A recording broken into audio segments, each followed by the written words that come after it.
Hello, good morning সবাইকে।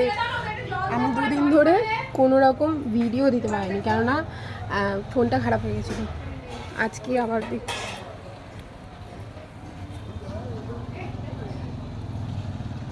ফুল আনতে এসেছি ছাদে, দেখাই দাঁড়াও।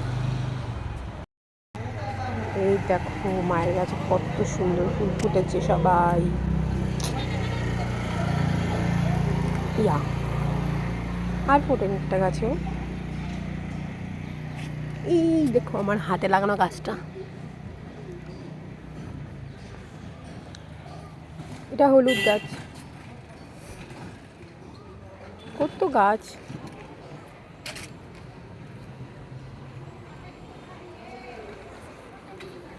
পদ্ম গাছে কড়ি এসছে, বাট পদ্ম ফুল ফোটেনি। আজকে 2-3 দিন ধরে ফুটছিল।